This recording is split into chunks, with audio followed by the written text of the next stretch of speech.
and welcome to Bass-Mollett's Director's Print Suite video guide.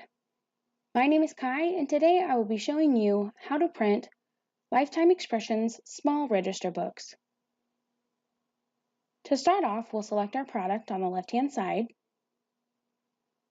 Next, we'll make sure that our layout is set to small. And after that, we'll go into the Print Info button to view the dimensions needed to print this product. For more visual assistance, take a look at the tutorials listed on the left-hand side. Once you're finished, click OK, and we'll select Print to generate our PDF file. If you haven't set your computer to do this automatically, please see our how-to video on the process. As you'll notice, our first page is going to be separate from the rest of the book.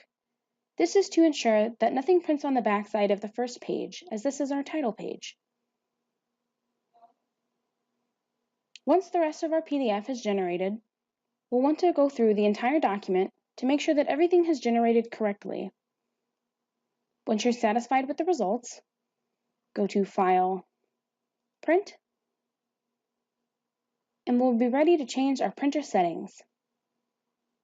Starting at the top, we'll select the desired printer. Here, we'll change the number of copies we'd like to print, and we'll make sure that the following options have been selected: all pages, actual size, choose paper source by PDF page size, print on both sides of the paper. We're going to flip on the long edge because it is a portrait template. You'll notice on the right-hand side that the document size and page size do not match in width and height. This is because it is a custom page size. To make sure that these match, we'll go into the Advanced Properties and make a few changes. Down at the bottom, we'll make sure that the document size is set to Custom Paper Size. The orientation will remain at Portrait. Change our ink to color.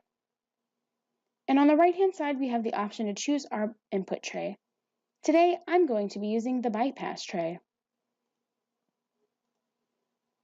Next, we have the paper type, and this will always be thick 1 to ensure that the ink stays on the paper. Next, because we have a custom page size, we're going to go into the Detailed Settings and select our custom paper size.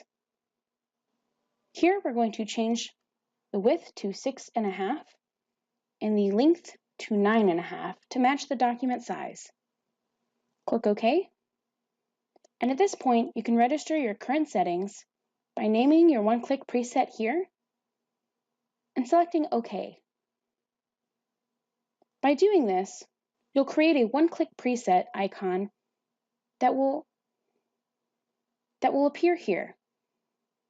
By clicking on this icon for future cases, the dimensions listed below will automatically pull into the new case. Once you're finished, click OK, and we'll be ready to print. For more helpful tips, please stay tuned for more of our how-to videos.